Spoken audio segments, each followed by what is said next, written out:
vedare tinokuchingamidzai zvekare kune chimwe chirongwa pano paZim Facebook Secrets and Confessions. Tadzoka zvekare nemamwe mamessages. Reedzai tibva tapinda mumamessages edu atadzoka takakubatirai. Message edu yekutanga yakamira sekudai so, anzi makadi zvenyu mukomanashi, ndinokumbirawo kuti munge muchindiposterawo nyaya yangu makavikawo chitupa changu. Inini mukoma nyaya yangu yakamira sekudai so, zvinhu zvandakaitiswa neumwe mudhara uyo wandakamboshandira muno muSouth Africa, nanhasi uno zvinhu izvi zvinogara zvichindivhiringidza mupfungwa, but iye mudhara uyo achizosvika pakunondishandisa akatotaura kuti iwewe zvinhu izvi zvandiri kuda kukuitisa hazvifi zvakakuafekta, nekuda kwekuti iye ainge achiti inini ndinobva kuzimu, saka hanzi mweya wekuzimu nemweya wemuno muSouth Africa haufi wakapindirana. Well, zvakaitika ndezvekudai so, inini mudhara uyu ndainge ndichimushandira, mudhara uyu ndichimushandira kudaro ndainge ndingori just a regular driver, ndaitiwo pano nepapo ndinombotumwa kuenda kuno tema huni, because iye aita zvekufamba achitengesera vanhu huni, vanhu vaya vanenge vachiita like yavanoti milatu muSouth Africa. Saka inini ndiro rainge riri basa rangu iroro rekuti ndinge ndichifamba ndichitema huni. Ndainge ndiine mamwe machinda angu ekuzimu awo andaifamba nawo, dzimwe huni dzacho taitoenda mukoma tobva tatongonosiiwa mupurazi, tobva tanzi tinge tichiba huni idzodzo mupurazi. Saka mukomanashi zvakazoitika ndezvekuti mudhara uyu akazondiudza iye achiti ainge achida kuti ndinge ndichitanga kudriver one of his cars, because ainge aine zvimaavanza. Kuno kuSouth Africa vanowanzo kushandisa zvimaavanza, so izvo zvavanoshandisa pose pavanenge vachitransporta vana, saka ndo zvaainge ainazvo zvimaavanza izvozvo paainge asati anyanyisa kuita mari. Pari zvino murume uyu ava neimwe mari inotyisa, mari ine mumvuri mukoma, zvekuti izvi zvaainge achiita panguva yacho iyoyo, izvo zvekutransporta vana ava, akazotosiyana nazvo mushure mekunge aita imwe mari yainge iine mumvuri. Well, what happened mukomanashi ndezvekudai so, mudhara uyu akazoti inini pandainge ndatanga kushanda ndichiita izvozvo zvekutransporta vana, mudhara uyu akabva azondiswededza pedo naye, akandiswededza pedo naye zvekuti ainge ava kutondiudza mamwe masecrets, achindiudza kuti iye ainge andifarira sezvo ndainge ndichibva kuzimu, ainge akanyanyisa kundifarira, and ainge achida kuti neniwo nerimwe ramazuva ndinge ndichizoitawo mari dzangu ndisangoramba ndichimushandira. I was very happy mukomanashi kuti ndainge ndawanawo munhu ainge ari willing kuti ange achindimutsa izvo ainge achida kutongondishandisa pazvinhu zvake izvozvo zvehurombwa zvaainge achida kuita. Nerimwe ramazuva mukoma, mudhara uyu munoziva here zvaakazondiita? Akanditi makuseniseni ndaifanira kuti ndinge ndichisvika pamba pake.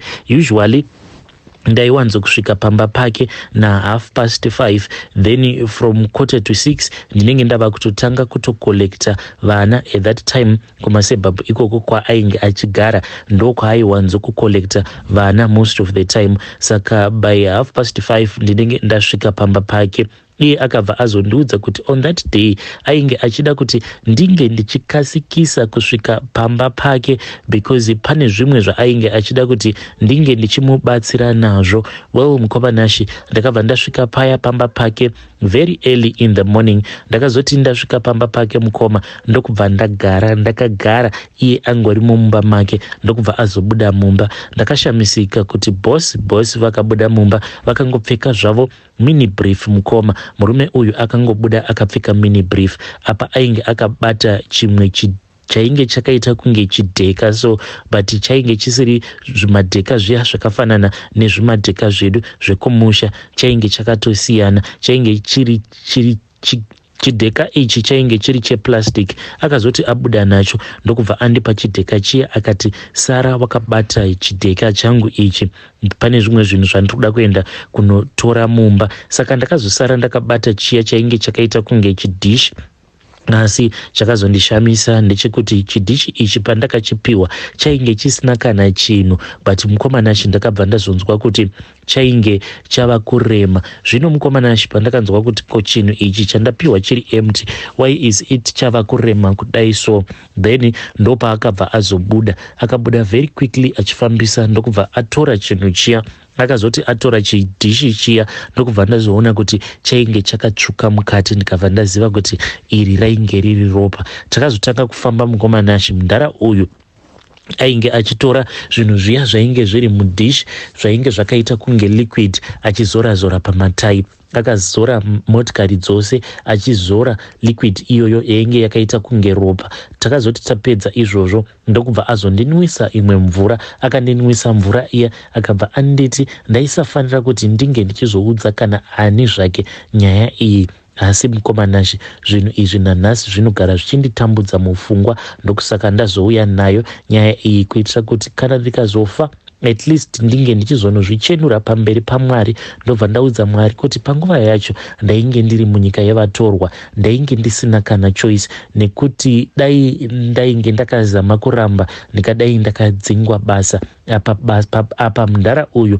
ainge andiudza iye achiti pabasa apa ainge achida kuti ndinge ndichizotoita foromani, zvichirevera kuti ndini ndainge ndichazokontrola mamwe madrivers ake, achitoti iye ainge achida kuzotenga even makombi, then makombi awa anenge achiita cross border. Saka painge patori nemamwe mazipromises, ndokusaka ndakazoita zvose izvo zvandakaita. Anyway, mukomana achi takati tapedza kumwaya-mwaya mavhiri neliquid iya yainge yakaita kunge ropa, ndokubva mudhara uya azopinda mumba. Akati apinda mumba akabva azodzoka, this time akadzoka mukoma achingopunyaira zvake asina kana chaainge akambopfeka. Adzoka kudaro akabva azotaura neni ndokubva azondiudza kuti ya ndaifanira kuti ndinge ndichipinda mumotikari ndofamba ndichitakura vana, ende iye on that day ainge ari kumashure kwangu. Takafamba house by house, pamba pose apo pataifanira kuti tinge tichikolekta mwana, iye ainge ari kumashure kwangu achita sekunge ainge achindisupervisa. Ndakati ndapedza kudaro ndokubva tazotora vana vaya, ini ndikabva ndazodhiraivha ndokubva ndazoenda navo vana ava ndikabva ndazonovasiya kuchikoro. On that day mudhara uyu akabva azondiudza kuti it was my off day, but funny thing ndechekuti off day yacho ndakazonoiitira pamba pake. Akanditi ndaifanira kuswera pamba pake. Ndakangoswera mukomana achi ndakangorara mune kamwe karoom kainge kari kaguest room, but mukoma ndakati ndichinorara kudai so ndakabva ndarota amai vangu. At that time amai vangu vainge vachiri vapenyu, vakabva vati ko mwana wangu wapindwa nei, ko ingawani ndakakurera uri munhu wekuti ndaikudzidzisa kuti chinhu chinonzi kunamata chakanaka, uye usafa wakapinda mun'anga uchibatana nemishonga yekuti mune ramangwana mishonga yacho inokwanisa kuzotambudza dzinza. Mwanangu ko wafungeiko naye mwanangu? Saka pandakamuka ndakangozviudza kuti dzainge dziri hope. Mudhara uya ndokubva andinokera akabva andipa imwe mvura iyo yaakandipa. Akatoita sekunge ainge afila kuti ndainge ndarota hope idzodzo. Akabva azoti mvura iyo yaainge andipa imvura yekuti yainge ichazondibatsira kuti ndisafa futi ndakabatwa nemadzikirira muupenyu hwangu hwose. But mukomana achi mvura iyi yaakandipa imvura yekuti kana ndikazvifunga ndinotoona kutoti mudhara uyu ainge achinditrepa, aitonditrepa kabisira, because ndiri munhu wekuti ndinotambudzika each and every night mukoma, kuti nditonzi ndarara a peaceful night. Zvandinoita ndezvekuti ndinotongogara pacheya. Ndine imwe cheya yangu yandakazototenga. Cheya iyi at least ndinokwanisa kuiradzika, then makombo angu it's either ndinongomaisa pane imwe cheya ndobva ndatorara. Ndo marariro acho andinoita iwayo. Handikwanise kurara pamubhedha. Ndikangonoti karamata pamubhedha hazvinei nekuti anenge ari masikati kana kuti dzinenge dziri nguvai. Ndinototanga kutoona either ndinoona hama dzangu dzakafa kana kungoona so mutorwa. Then munhu uya wandinenge ndarota kana kuri kunzi kana ari mutorwa, paanopinda mumba mangu anobva ati ndanga ndichipfuura pano, saka ndabva ndazviona kuti wandiona. Munhu uya depending nekuti iye akaurawa sei. Kana akaurawa nenzira dzekuti dzakamurwadza, munhu iyeye anobva atanga kundishungurudza throughout the night, anokwanisa kungondirova mukoma ndiriko kuhope ikoko. Apa chinondirwadza ndechekuti kana ndiri kuhope handikwanise kupepuka, handikwanise kuita sei,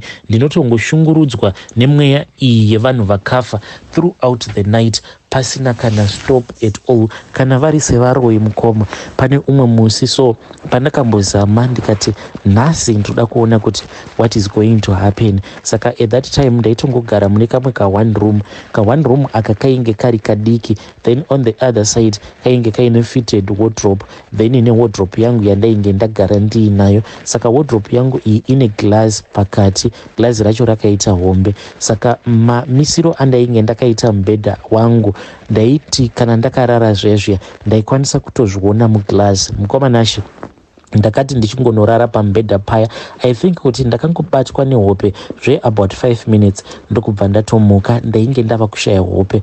Ameno kuti ndakangonzwa kamwe ka sound pakangoitika kamwe ka funny sound kakabva nekuwardrobe. Ndakazoti ndichinotarisa kuwardrobe mukoma, ndokubva ndaona kuti ndainge ndakamira paglass, ndainge ndakatongomira paglass ndakazvitarisa muglass, ndakamira pamberi pewardrobe yeti mukoma ndichizviona ndainge ndakarara pamubhedha. Then handizive kuti mumvuri wangu kana kuti mutumbi wangu uya wandainge ndichiona uripo paglass wakabva watotendeuka mukoma, ukabva wanditarisa. Ndakaridza imwe mhere yekuti kana ndega ndakaona kuti panapa ndainge ndabatwa nekutya. Then ndo pandakabva ndazoona mumvuri wangu uya uchitongonyangarika. Ndo zvimwe zvezvinhu zvandinosangana nazvo. Well, mundara uya akandiudza kuti late in the evening apo pandinenge ndichinokolekta vana ndaifanira kuti ndinge ndichizodzokera naye. On that day mukoma nacho takatopinda tose mukaavhansa ikako ndokubva tazoenda tikanotakura vana, but mukoma hatina kutakura vana vose, ende inini ndaiwanzokutakura vana vanenge vachisvika kuma10. Taitira kuti one motikari ikwanise kutakura vana vakawanda at the same time kuitira kuti tinge tichiita mari. Then mukoma on that day mudara uyu akabva azoti taifanira kuti tinge tichingotakura vana 4, saka tikabva tagarisa vana vaya 4 kumashure. Mudara uya ainge akagara papassenger seat kumberi neni, saka ndichinodhiraivha iye akabva azondiudza kuti ndinge ndichitevedzera madirections ake awo ainge achindipa. Mukoma ndakabva ndatanga kudhiraivha, ende ndichidhiraivha ndainge ndichitodhiraivha off route, ndokubva ndatodzima foni yangu. Ndakangonyora mugroup kuti ndainge ndaita an emergency, motikari yainge yastaka. Ndikabva ndaudza vabereki kuti vasaita worried because within 1 hour or more after makanika auya kuzogadzira motikari I was going to start driving. Saka vabereki vakangondipa good response, and vabereki vaizviziva kuti inini I was someone who was always communicating navo, any challenge, any problem ndaicommunicata navo, plus vana vazhinji vaitofarira kutakurwa neni because they felt more comfortable kana vachitakurwa neni. Ndaita zvido zvavo, vana ava vakati ridza song yakati, ndaibva ndaridza. Munongozivawo kuti vana vanongofarira munhu anoita izvo zvavanenge vachida as in vachimucontrola. So mukoma nacho ndakati ndaudza vabereki kuti motikari yainge yastaka, and ndainge ndichitonyepa because at that time tainge tichitodhiraivha. Mukoma nacho tichibva kuchikoro takadhiraivha for about 45 kilometers. Vana vaya vakabva vazopiwa mamwe maroots eumwe muti wandisingazivi kuti yainge iri midzi yemuti upi, and vakabva vanzi just chew like you are chewing a bubble gum. Nganga iya yainge ichitoita majokes navo vana vaya. Vana ava vakazoti vachitsenga midzi iya, then zvakazoitika mukoma ndezvekuti vana ava vakabva vazotanga kungofila very drowsy, vachifila very drowsy. Then mudhara uya zvaakazoita ndezvekuti iye akangonditi haukwanise kuunderstanda zviri kuitika, but vana ava ndiri kuvatorera masters avo. Vana ivavo mukoma vakabva vatorerwa masters avo, but kana tiri kwedu kumusha tinoti vana ava vakatorerwa zvipo zvavo. Vose vari 4 mukoma vakatorerwa zvipo zvavo. Vadaro Zvadaro mukomanashe murume uya akabva azonzi ange achipfugama. Saka akabva apfugama, vana ava vakabva vatanga kutambidzwa. Imwe yainge yakaita kunge hari iyi mukoma yainge yakazara doro redu riya ratinobika pachivanhu. Umwe neumwe mukoma aiuya obva adira doro riya mumusoro memudhara iyeye. Mudhara uyu akati apedza kudirwa doro nevana ava vari 4 ndokubva pazotorwa mbudzi iyi yakatorwa, then vana vaya umwe neumwe akabatiswa banga. Saka vachinobatiswa banga vakabva vanzi vaifanira kuti vange vachizoradzika banga iroro pamusoro wembudzi, vobva vaita sekunge vari kucheka mumhepo, vachiita sekunge vari kuvhiya mbudzi iya, but vakanzi vasaivhiya mbudzi iyoyo. Zvadaro mukomanashi mudhara uya ndiye akazovhiya mbudzi, ende mudhara uyu ndakabva ndazoona kuti munhu ainge aine chivindi chekuti kana munhu aikwanisa kuuraya mbudzi iyi haana kana kumbogara ainzwa. Akangoita zvekuibaya pahuro mukoma, akaibaya several times zvekuti ndega ndakazosvika pakuinzwira tsitsi mbudzi iyoyo, because kuzonosvika ichizofa mukoma yainge yaboorwa muhuro umo, because haina kuita zvekuvhiyiwa kuya kwatinoziva kuti mbudzi inovhiyiwa sei. Yakaita zvekubvarurwa nebanga. Apa banga racho zvarainge rakaita rainge rakagadzirwa nenzira dziedza dzekuti kana banga iroro rikagara rapinda munyama, parinoburitswa kudai rinenge richidhonza nyama. Rainge rakaitwa mabhambu. Banga iri rainge rakagadzirwa sebanga riya raRambo, rainge riine magrooves. Zvadaro mukomanashi mudhara uyu akati apedza kuuraya mbudzi iya, ropa riya rikabva razotorwa. Vana vaya vakabva vazogezeswa makumbo avo, vakangonzi vange vachinyika makumbo avo mune chimwe chibhaketi chainge chiine ropa zvekare nemaoko. Vapedza kudaro vakabva vazonzi vange vachigeza, vakabva vanzi zvose izvi zvaiitika kwamuri, izvi hamufi makazvirangarira kweupenyu hwenyu hwose. N'anga iya ichidaro mukoma yainwa umwe mushonga, yaiti kana yanwa mushonga kudaro yobva yatanga kusvipira vana vaya kumeso. Vana vaya vakabva vanzi vasapukuta. Ndokubva takazoti tapedza ndokubva tazotanga kudhiraivha zvedu tichidzokera, ndokubva ndazonodropa vana vaya 1 by 1. Vana ava vakazoti tasvika kumasebhabhu ikoko kwainge kuchigara mudhara uya, ndobva vakabva vazongoita zvekuvhunduka. So kuvhunduka vachiita sekunge vainge vasingatombonzwisisi kuti chii chainge chaitika. Mukomanashi vana vose ava takabva tazongovadropa off. Mudhara uya from that day, instead yekuti ange achindipa like zvinhu zvaainge akandipromisa, akabva atanga kunditreata very bad. Akanditreata very bad zvekuti kana ndega ndakashamisika kuti mudhara uyu why andichinjira so. And that was the same time pandakabva ndaona a Porsche mukoma, a Porsche that was delivered at his house. Porsche iyoyo yakauya mukoma ichiri nemaplastics pamaseats apa. That was like the first time ndichiona motikari nyowani, motikari yainge isina kana kumbogara yakadhiraivhiwa. Zvadaro mukomanashi mudhara uyu akazongonditreata very rough. Ndikabva ndaona kuti panapa ndinokwanisa kuzotsvakirwa munhu wekuti anokwanisa kungondipfuura nepfuti. Ndokubva ndazodzoka kuno kumusha. Ndakati ndadzoka mukoma ndo hope dziya padzakazotanga zvekare nekuona vanhu vakafa. Ndopa zvakatangira ipapo.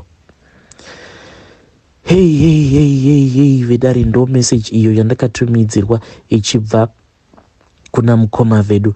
Zvakangoma hazvo veduwe, please ngatizamei kuti tinge tichitaura navo mucomment section. Mukoma vedu ava zvimwe zvatinosangana nazvo mumabasa umo apa, hanzi kana mukana wekuti ndinge ndichiramba ndakaona kuti mukana wekuramba ndainge ndisina, sezvo ndainge ndiri munyika yevatorwa. Zvakaoma hazvo veduwe. Kana uine any spiritual encounter yawakambosangana nayo, please feel free to come to my inbox.